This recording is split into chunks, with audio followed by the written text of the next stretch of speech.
৩৩ বছর পর জাহাঙ্গীরনগর বিশ্ববিদ্যালয় কেন্দ্রীয় শিক্ষার্থী সংসদ নির্বাচন ঘিরে শ্রেষ্ঠ জটিলতা কাটছেই না। প্রার্থী সংকটের পর পরিচয়পত্র জটিলতায় এবার দেখা দিতে পারে ভোটার সংকট। তাই ভোট প্রক্রিয়া সহজ করার পাশাপাশি অনলাইনে ভোট দেওয়ার ব্যবস্থা করার দাবি প্রার্থীদের। আর প্রশাসন বলছে বিশ্ববিদ্যালয় লাইব্রেরি বা হল যে কোনো একটি কার্ড ঠিক থাকলে ভোট দিতে সমস্যা হবে না। রায়ান বিনামিনের তথ্যছবিতে বিস্তারিত।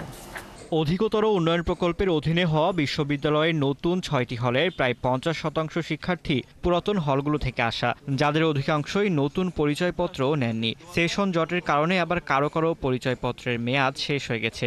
এতদিন বিষয়গুলো গুরুত্ব না পেলেও জাকসুতে ভোট দেওয়ার ক্ষেত্রে এগুলো এখন প্রধান ফ্যাক্টর।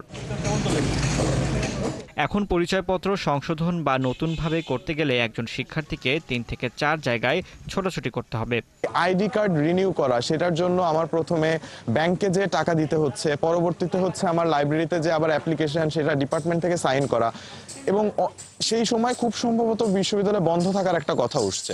তো যদি এত কিছু থাকে, এরকম অবস্থা থাকে, সেই ক্ষেত্রে আমাদের অনেক ভোটারই নিরুৎসাহিত হবে। এখন যখন ভোট দিতে যাবে শিক্ষার্থীরা, তখন আমাদেরকে বলা হচ্ছে যে আমাদের হল ক্লিয়ারেন্স লাগবে, আইডি কার্ড চেঞ্জ করতে হবে এবং আইডি কার্ডের মেয়াদ বাড়াতে হবে। এখন প্রশাসন বলতেছে যে নির্বাচনের জন্য আইডি কার্ড মাস্ট প্রয়োজন, যেটা আসলেই এখন একটা এই যে সময় আছে, অল্প সময়ে সাধারণ শিক্ষার্থীদের জন্য এটা বিড়ম্বনা সৃষ্টি করছে। প্রার্থীরা প্রশ্ন তুলেছেন প্রশাসনের সদিচ্ছা নিয়ে। অভিযোগ, ৩৩ বছর পর হওয়া নির্বাচনকে সহজ না করে জটিল করে তুলছে প্রশাসন। প্রশাসন থেকে যে ভোটার লিস্ট দেওয়া হচ্ছে, সেখানে বিভিন্ন সমস্যা দেখা যাচ্ছে। এছাড়া বিশ্ববিদ্যালয় থেকে আরও বিভিন্ন বিধিনিষেধ আরোপ করা হয়েছে, যেমন 25 জনের বেশি একসাথে থাকা যাবে না, এই ধরনের কিছু। আবার হচ্ছে অনলাইনে ভোটিং সিস্টেম থাকবে না। যে বিশ্ববিদ্যালয় প্রশাসন স্পেশাল কোনো কমিউনিটিকে সুবিধা দেওয়ার জন্য, যাতে অন্যান্য ভোটাররা, সাধারণ শিক্ষার্থীরা যাদের কোনো তেমন কমিউনিটি নেই, তারা আসলে ভোট কেন্দ্রে আসতে যাতে অনীহা তৈরি হয়, এটার জন্য বিশ্ববিদ্যালয় প্রশাসন করছে কিনা। নির্বাচন কমিশন বলছে বিশ্ববিদ্যালয় লাইব্রেরি বা হল যে কোনো একটি কার্ড ঠিক থাকলে ভোট দিতে সমস্যা হবে না। এই 3টি কার্ডের যে কোনো একটি দেখে ভোট দেওয়ার ক্ষেত্রে তেমন জটিলতা মনে করছে না। এখন শিক্ষার্থীদের আগ্রহ, যে হলে বরাদ্দকৃত তাদের পরিচয় এবং সেই হলের বরাদ্দকৃত তালিকা দিয়ে কিন্তু আমরা ভোটার লিস্ট করেছি। আগামী 11 সেপ্টেম্বর অনুষ্ঠিত হতে যাচ্ছে 10ম জাকসু নির্বাচন। ফারদিন নীরব, ৭১। জাহাঙ্গীরনগর বিশ্ববিদ্যালয় কেন্দ্রীয় ছাত্র সংসদ নির্বাচনের আজকের দিনের কার্যক্রম জানাতে যুক্ত হচ্ছেন সহকর্মী রায়ান বিনামিন। রায়ান, জানাবেন আজকে প্রার্থীদের প্রচারণার খবরের পাশাপাশি শিক্ষার্থীরাও প্রার্থীদের কোন বিষয়কে মাথায় রেখে চিন্তা ভাবনা করছেন ভোট দেওয়ার ক্ষেত্রে?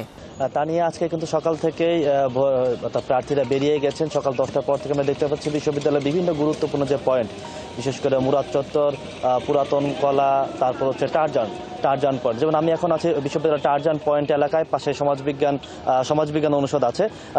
এখানটা দেখতে পাচ্ছেন বেশ কয়েকজন প্রার্থী তাদের নির্বাচনী প্রচার চালাচ্ছেন।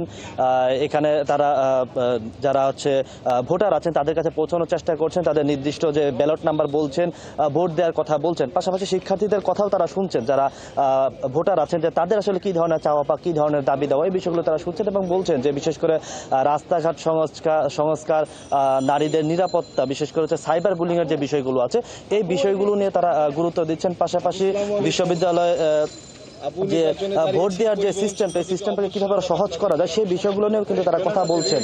এছাড়া গতকালকে ছাত্রদলের পক্ষ থেকে ছাত্রদলের একজন সদস্য কিন্তু প্রশ্ন তুলেছেন যে যদি জুলাই হামলায় কোনো শিক্ষকের বিচার না হয়, সেক্ষেত্রে হয়তো ভোট তারা আটকে দেবেন, জাকসু হতে দেবেন না। তারা এই বিষয়টি নিয়ে শিক্ষার্থীদের মতামত নেওয়ার চেষ্টা করছেন এবং বলছেন যে যদি এরকম হয়, সেক্ষেত্রে তারাও এত বছর পর জাকসু অনুষ্ঠিত হচ্ছে, সেই জাকসুকে তারা পুরোপুরিভাবে বাস্তবায়ন করার জন্য বদ্ধপরিকর এবং কোনোভাবে এটি বানচাল হতে তারা দেবেন না।